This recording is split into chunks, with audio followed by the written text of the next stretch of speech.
스바냐 3장 17절 읽은 이 말씀을 우리들이 온전히 깨달았으면 좋겠습니다. 이 말씀만 우리가 제대로 가슴 한복판에서 뜨거운 하나님의 사랑으로 느낄 수만 있다면 우리네 인생은 완전히 변화될 것입니다. 한 단락단락을 저희가 살펴보면서 지난 금요일에 너를 잠잠히 사랑하신다, 이 말씀을 살펴보아드렸습니다. 오늘 역시도 너를 잠잠히 사랑하신다, 그리고 너로 인하여 즐거이 부르며 기뻐하시리라, 이렇게 연결해서 한번 살펴보았으면 좋겠습니다. 하나님이 여러분을 사랑하시는 것을 믿습니까? 그냥 믿어지지 않는데 믿고 있는 것입니까? 아니면 믿겨지기에 자연스럽게 믿고 있는 것입니까? 어느 쪽입니까? 정말 여러분을 하나님이 잠잠히 사랑하시는 게 믿겨지십니까? 우리 유신이가 참 치열하게 고민합니다. 아버지, 나는 하나도 안 믿겨져요. 뭐 증거가 어디 있어요? 나를 사랑한다라고 하는 거, 그게 지금 내가 뭘로 경험을 해야 돼요? 뭘로 체험해야 돼요? 여러분 같으면 자녀에게 이런 질문을 받으면 어떻게 하시겠습니까? 쓸데없는 소리 한다고 그냥 무조건 믿어 하고 소리 버럭 지르고 억압하시겠습니까? 이런 얘기를 들을 때마다 저는 빙긋이 먼저 웃습니다. 그리고 너무 좋은 질문이야. 믿음은 무조건적으로 외우고 답습하고 나를 억압하는 것이 아니라 믿음은 계속해서 질문을 해야 돼. 좋은 질문이야.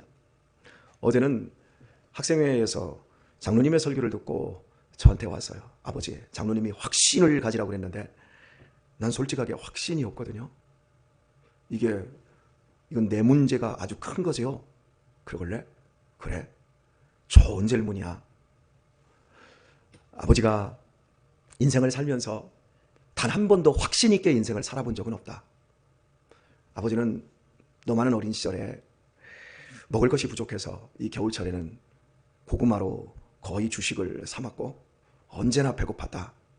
니네는 달달한 것, 간식들을 많이 먹고 치킨도 먹고 피자도 먹지만 아버지는 치킨이라고 하는 것이 있는 줄도 몰랐고 피자는 저 서양 사람들이나 텔레비전에서 먹는 걸로 알았고, 아버지는 이 겨울철에 배고프면 무 아니면 동치미 그리고 고구마 깎아 먹고 그것이 간식이었다. 너 많을 때부터 산에 나무하러 다니면서 산 등성에서 아래로 내려다보면 초가집 양철 지붕에서 연기가 모락모락 피어오르면 하나님, 나는 가난한 집에서 태어났는데 앞으로 어떻게 살아야지요? 또 하나님을 믿지 않을 때는 앞으로 어떻게 살지? 아무것도 확실하게 보장된 것은 없었다. 그래서 혼자 눈물 짓는 날도 많았고 속이 너무 상해서 우울한 날도 있었고 심지어 스스로 목숨을 끊어버리고 싶은 충동도 느낄 때도 있었다. 그런데 아버지가 그럼에도 불구하고 살았고 지금 목사가 되었고 너희들을 함께 입양해서 이렇게 행복하게 살고 지금 하나님이 살아계시다고 나는 설교하는 사람이 되었거든. 세월 속에서 세월이 아버지로 하여금 하나님을 보지 못하였고 경험하지 못하였지만 하나님이 나를 분명히 하나님은 살아계신다고 이 안에 확신으로 가득 채워주었다. 그래서 유신아, 계속해서 질문하고 의심하고 불신하고 계속 치열하게 고민해서 네가 하나님이 살아계심을 아버지처럼 찾아내거라. 확신은 예배 한 번 드리고 단 한 번에 찾아오는 게 아니다. 확신은 살아가면서 세월 속에서 시간 속에서 갈등하고 경험하며 이 세계 속에 충만한 하나님의 사랑으로 내 자신이 채워질 때 진짜 확신하게 된다. 그랬더니 유신이가 막 울어요. 걔는 자기가 이해 안 되면 말할 때 벌써 말이 막혀요. 그리고 분노해요. 그래서 쭉 울길래 그래, 울어라, 치열하게 울어라. 제가 그 말을 해주었습니다. 여러분 어떻습니까? 다시 한번 묻습니다. 너희 하나님 여호와가 너희 가운데 계시니 그는 구원을 베푸실 전능자시라. 그가 너로 인하여 기쁨을 이기지 못하여 하시며 그가 너를 잠잠히 사랑하시며 너로 인하여 즐거이 부르며 기뻐하시리라. 이 말씀이 정말 믿겨져서 믿습니까? 아니면 믿어야 되겠기에 믿고 싶어서 믿습니까?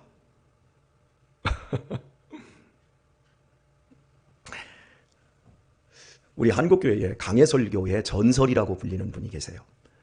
남포교회를 담임하셨던 박영선 목사님, 현재 80이 훨씬 넘으셨습니다.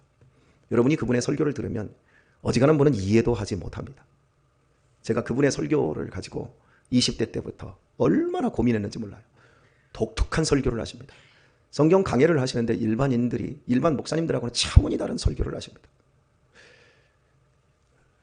범위가 어마어마하게 넓습니다.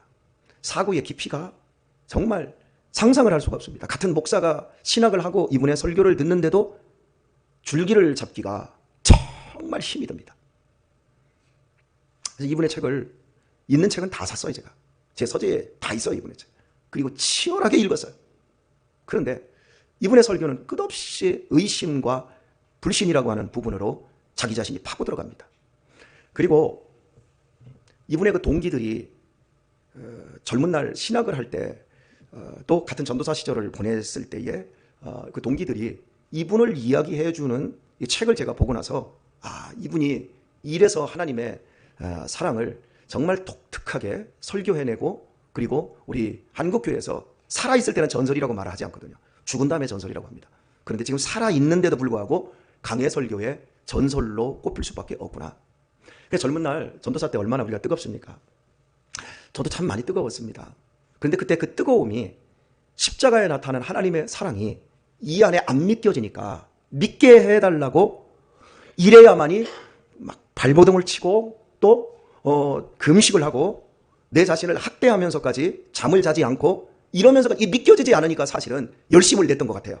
그런데 이 박영선 목사님은 젊은 날 기도하고 또 같이 신학생들끼리 이렇게 있으면 항상 자기는 의심, 그래서 울분을 가득 담고 기도할 때마다 하나님 왜 이렇게 부조리하고 왜 이렇게 불합리하고 왜 이렇게 이 삶의 질고가, 하나님이 우리를 사랑하신다는데 왜 이렇게 우리는 괴롭고 고통스러워야 되고 날마다 죄에게 넘어져야 되고 십자가의 승리가 무엇이고 부활의 영광이 과연 무엇입니까? 왜 우리는 이렇게 처절해야 합니까? 하면서 항상 울면서 하나님 앞에 따지는 기도만 했다는 거예요. 그래서 박영선 목사님의 친구들이 기억하는 젊은 날에 박 목사님은 항상 하나님 앞에 덤벼들고, 그래서 기도가 끝나면 야, 어떻게 기도를 그렇게 하냐? 너는 하나님 앞에 악다구니를 하냐? 항상 이랬다는 거예요. 그런데 이분이 그렇게 치열하게 의심하며 고민하면서 드디어 30대를 지나가고 40대가 딱 되어가는 그 지경부터 하나님의 넘치는 사랑, 잠잠히 우리를 사랑하시고 우리를 떠나지 아니하시고 우리를 인하여서 그 기쁨을 이기지 못하시는 그 하나님의 사랑을 의심과 불신과 처절함 속에서 드디어 깨달은 거예요. 그리고 그걸 이제 풀어내는데 이 사랑을 동일하게 우리의 이성 속에서 깨닫지 않은 사람들은 이해도 못하는 거예요. 그 설교 듣다가 저게 뭔 소리야? 이러고 그냥 문을 닫아버리는 거죠. 고민하지 않고 이루어지는 것은 아무것도 없습니다. 우리나라의 역사에 있어서 사상사 속에서 그 사상의 가장 그 첫 출발을 원효대사로 잡습니다. 그리고 이제 원효대사 위에 의상 이렇게 나오고 여기에서 화쟁사상이 만들어지고, 그리고 이것이 화엄사상까지 오고 오늘날의 조계종이라고 하는 이게 만들어집니다. 통일신라 시대입니다. 그러니까 AD 이제 한 700년 무렵, 800 이때 무렵이죠. 고려시대로 들어가기 전에 이 통일신라 시대에 이 원효라고 하는 사람이 우리나라 밖을 떠나본 적이 없어요. 그분이 이제 그 당시에 스님들이 당나라로 또 인도로 유학을 갑니다. 우리나라에서는 통일신라 시대에 최치원이라고 하는 사람이 유학을 가서 12살에 유학을 가서 그 당나라에서 최고의 그 위치까지 지성인으로서 철학자로서 정치인으로 최고의 자리까지 오르지요. 바로 그 동시대의 사람인데 이 원효는 유학을 가지 않았어요. 유학을 가지 않고 자신의 그 갖고 있는 사상을 만들어내는데, 이 사람도 이제 유학을 가려고 오다가 저 경주에서부터 이 당나라로 유학을 가려고 여기 아산만 이쪽에서 배가 출발을 했습니다. 그래서 이렇게 오다가 여기 안중 쪽에 와서 지쳐가지고 저녁에 너무 가래서 이렇게 무슨 굴이 하나 있어서 굴 속에 들어가서 잠을 자는데 옆에 이렇게 바가지에 물이 시원한 물이 있어서 그 가라에서 그 밤에 그 물을 마셨는데 다음날 일어나 보니까 옆에 해골바가지만 있더라는 거죠. 그래서 해골바가지에 든 물, 썩은 물을 내가 갈아여 있기 때문에 그 밤에 분별하지 못하고 그것을 썩은 시체물을 갖다가 단물로 여기고 먹었다. 그러면서 거기서 깨닫습니다. 그래서 여기서 그 유심초일체인가요? 이런 말을 깨닫어요. 그래서 내 마음속에 있는 것이 반영되는 것이 결국 현실의 세계에서 이루어지는 거구나. 이걸 깨닫고 나서 난 더 이상 갈 필요가 없다. 그리고 나서 이제 한국 내에서 남아서 신라에 남아서 이 사람이 사람들을 가르치고 깨달은 바를 가르치고 책을 써나는데 이 책이 어디에서 발견됐냐면 인도의 도낭굴에서 이분의 책 이름이 5자인데 생각이 잘 안 나요. 아침 자꾸 나이가 먹으니까 죄송합니다. 이 책이 발견이 됐어요. 그리고 이게 도낭굴에서 발견됐는데 이 이후에 일본에서도 발견돼요. 중국에서도 발견됐고 현재 그 제국 시대에 독일, 프랑스, 영국 이런 사람들이 각 나라의 것들 다 문화재를 다 도둑질해 갔잖아요. 이 도둑질해 갔는데 이게 독일에서도 발견돼요. 전 세계가 깜짝 놀라버린 거예요. 왜? 당시에는 물물 교환이라든지 이런 것들이 문물이 발전을 하지 않았거든요. 그런데 한국을 떠나지 않은 사람이 세계적인 인물로 세계적인 사상을 이끈 이런 것들이 발견이 되면서 도대체 한국이라는 나라는 벌써 지금부터 12세기 전에 어떻게 이런 위대한 문화 강국이 될 수 있었는가 이러면서 많은 부분에서 이제 고민을 하고 다시 이제 한국의 문화를 다시금 보게 되어집니다. 근데 이 사람이 그 당시의 문화는 당나라나 일본이나 일본은 그 당시에 우리나라보다 못했기 때문에 그래도 어쨌든 간 이 교환이 있기 때문에 유학들을 많이 가고 더 멀리는 인도까지 가서 배워서 세계적인 사람이 되었어요. 그런데 원효는 단 한 번도 이 한반도를 떠나본 적이 없는데도 어마어마한 사람이 되어 있었던 거예요. 근데 그게 왜 그렇게 되었는가? 처절하게 자기 안에서 의심하고 자기 안에서 고민하면서 그 세월 동안 그 깨달은 그 가치를 만들어낸 거예요. 여러분에게 좀 오늘 설교가 좀 어렵게 되어서 여러분이 이제 머리를 굴리는 수준이 지금 그렇습니다만 어려운 김에 하나를 더 하도록 하십시다. 볼테르라는 사람이 있습니다.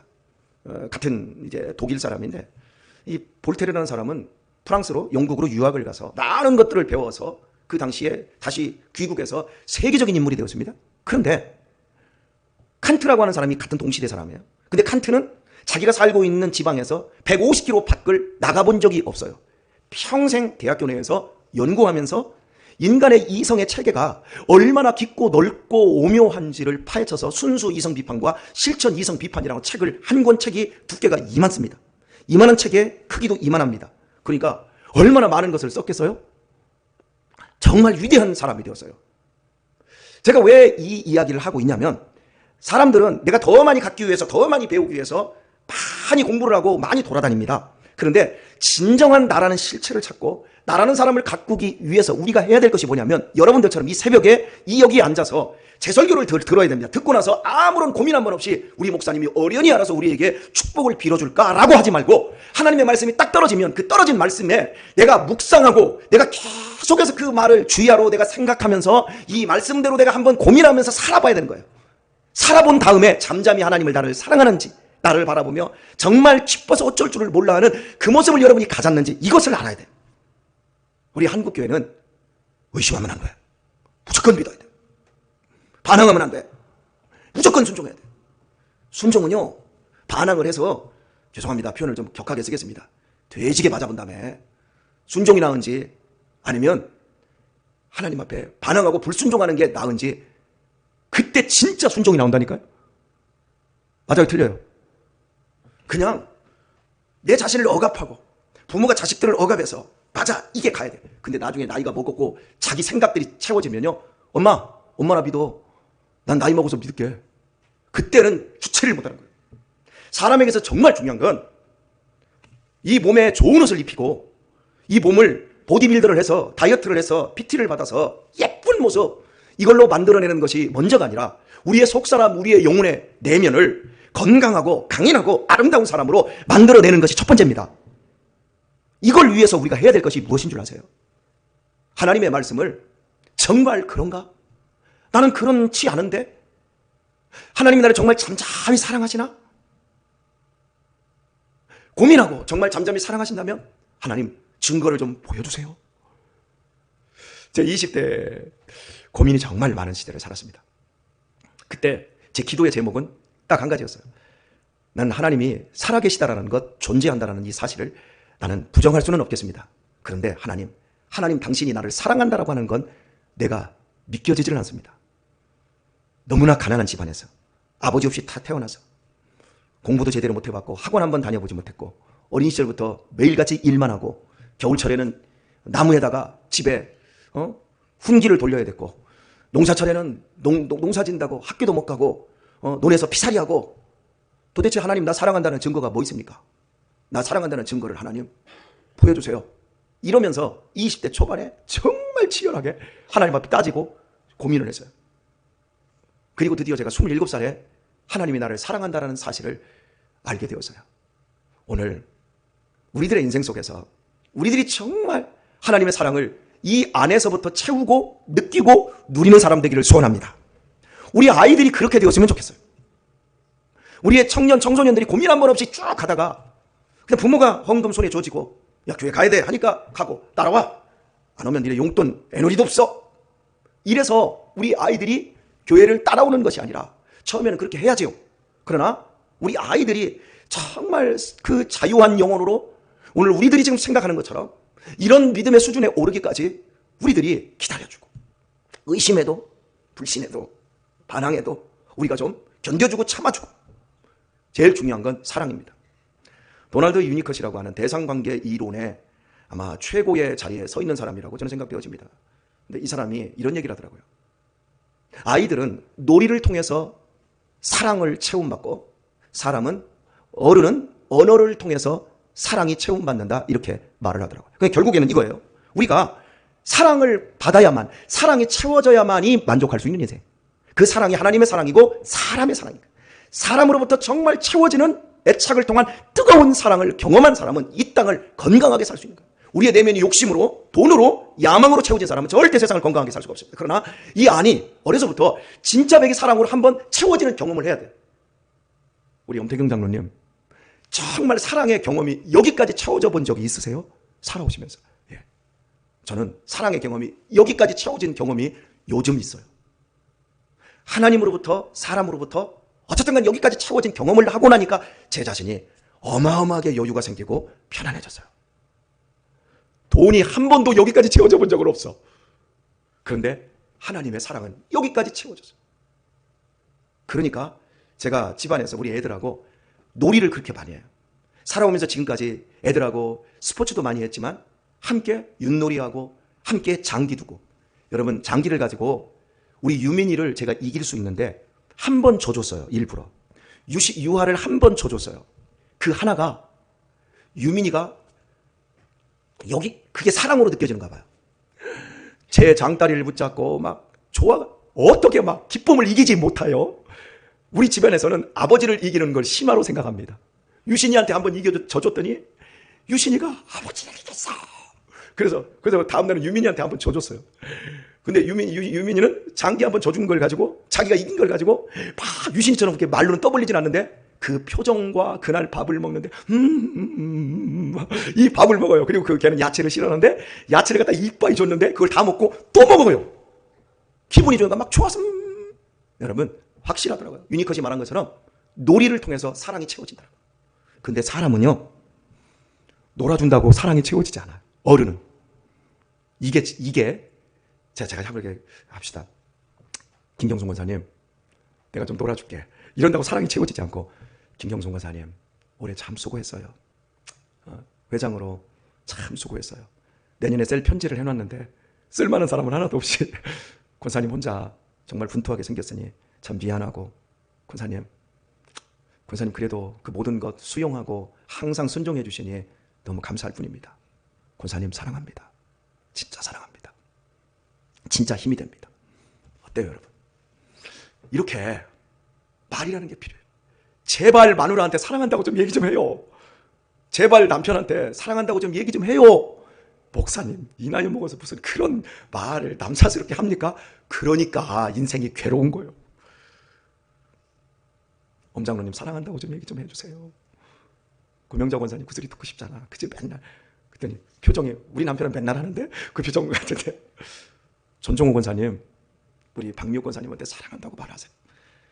죄송합니다. 대시가 정수기한테 사랑한다고 항상 얘기 좀 해. 예? 하나님이 이렇게 지금 우리에게 말씀하고 싶은 거예요. 잠잠히 사랑한다라고 할 때 우리는 진짜 해야 할 대상자한테는 내가 껴안아주고 말해주고 해야 되는데 다 부인한테는 뭐 잠잠히 사랑, 그러면서 서로가 아파하는 거야. 이 세상에서 최고의 사랑, 하나님의 사랑입니다. 이 세상의 최고의 가치, 하나님이 예수님을 통해서 나에게 영원한 생명을 주신 그 가치 외에 더 좋은 가치가 없어요.